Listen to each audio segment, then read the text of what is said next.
सभी भक्तों को हरे कृष्णा। आज हम बात करेंगे सफला एकादशी व्रत की, जो इस साल की अंतिम एकादशी है। तो चलिए अब जानते हैं इस व्रत की कथा, विधि, महत्व, पूजा विधान। तो वीडियो को शुरू करते हैं। तो भक्तों, सफला एकादशी व्रत इस साल की अंतिम एकादशी है, जो कि 30 दिसंबर गुरुवार के दिन को मनाई जाएगी। यह व्रत हर वर्ष पौष मास के कृष्ण पक्ष की एकादशी तिथि को आता है। इस दिन भगवान विष्णु और माता लक्ष्मी की पूजा का विधान है। जैसा कि इसके नाम से पता चल रहा है कि यह व्रत सभी कार्यों में सफलता दिलाने वाला है, क्योंकि इसका नाम है सफला एकादशी व्रत। इस व्रत की गणना सभी एकादशियों में श्रेष्ठ रूप से की जाती है, क्योंकि यह व्रत इंसानों के सभी कष्ट और दुखों को दूर करता है। तो भक्तों, अब हम जानेंगे सफला एकादशी व्रत का महत्व क्या है। जैसा कि हमारे शास्त्रों और पुराणों में सफला एकादशी का विशेष महत्व बताया है। इस व्रत के करने से व्यक्ति के जीवन में सुख समृद्धि आती है और हजारों वर्षों की तपस्या के बराबर पुण्य फल मिलता है। पद्म पुराण में बताया गया है कि युधिष्ठिर के पूछने पर भगवान श्री कृष्ण बोले, बड़े बड़े यज्ञों से मुझे उतना संतोष नहीं मिलता जितना एकादशी व्रत के अनुष्ठान से होता है।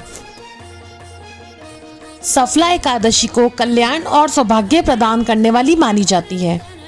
इस दिन सच्चे मन से पूजा पाठ करने पर बैकुंठ धाम की प्राप्ति होती है।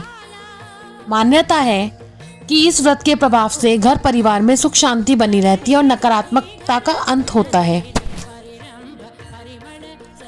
तो भक्तों, अब हम जानेंगे इस व्रत की विधि क्या है। इस एकादशी के दिन ब्रह्म मुहूर्त में उठकर साफ सफाई करके स्नान आदि से निवृत्त होकर भगवान विष्णु का मंत्र सहित ध्यान करें और व्रत का संकल्प लें। पूजा के लिए भगवान विष्णु और माता लक्ष्मी की प्रतिमा को चौकी पर लाल कपड़ा बिछाकर या पीला कपड़ा बिछाकर स्थापित करें। इसके बाद गंगा जल से तस्वीर समेत चारों तरफ छींटे दें। पूजा के लिए कलश की स्थापना करें और देसी घी का दीपक भगवान के आगे जलाएं। साथ ही भगवान को पीले फूल अर्पित करें। भगवान विष्णु को पीले फूल बहुत प्रिय हैं। भगवान विष्णु को तुलसी का पत्ता जरूर चढ़ाएं। धूप और दीप से भगवान की आरती उतारें। फिर विष्णु सहस्त्रनाम और कनकधारा स्तोत्र का पाठ भी करें। भगवान विष्णु और माता लक्ष्मी को दूध से बनी चीज का भोग लगाएं और शाम के समय फिर से उनकी आरती करें। भगवान की पूजा के बाद तुलसी पूजन भी अवश्य करें और दान करें और अगले दिन व्रत का पारण करें। इस दिन के व्रत में केवल सात्विक भोजन ही खाना चाहिए। एक समय फलाहार खाकर भी आप व्रत कर सकते हैं। सफला एकादशी के दिन क्या करना चाहिए और क्या नहीं करना चाहिए, ये भी हम जानते हैं। जो व्यक्ति एकादशी का व्रत रखते हैं उनको हमेशा सदाचार का पालन करना चाहिए। व्रत रखने वाले को दशमी तिथि के दिन से ही मन में भगवान विष्णु का ध्यान करना चाहिए। जो व्रत नहीं रखते हैं उन्हें भी एकादशी के दिन लहसुन, बैंगन, प्याज, मांस, मदिरा, तंबाकू, पान सुपारी से परहेज रखना चाहिए। एकादशी के दिन बिस्तर पर नहीं बल्कि जमीन पर सोना चाहिए और रात को भगवान विष्णु का कीर्तन अथवा जागरण करना चाहिए।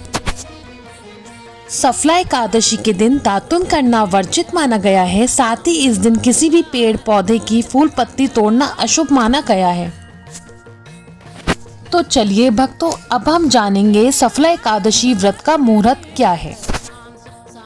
सफला एकादशी का व्रत 30 तारीख को गुरुवार के दिन है। इस तिथि का आरंभ है 29 दिसंबर दिन बुधवार को दोपहर 4:12 से। एकादशी तिथि की समाप्ति है 30 दिसंबर दिन गुरुवार को दोपहर 1:40 तक और इस व्रत का पारण मुहूर्त है 31 दिसंबर दिन शुक्रवार को सुबह 10 बजे तक। तो भक्तों, मैं आशा करती हूँ आपको मेरी वीडियो के माध्यम से संपूर्ण जानकारी मिल गई होगी। तो ऐसी ही वीडियोस के लिए, भजनों के लिए देखते रहिए मेरा कान्हा मेरा लाडला। और अगर आपने मेरे चैनल को सब्सक्राइब नहीं किया है और आपको मेरी वीडियोस पसंद आती है तो मेरे चैनल को सब्सक्राइब करना बिल्कुल ना भूलें। हरे कृष्णा।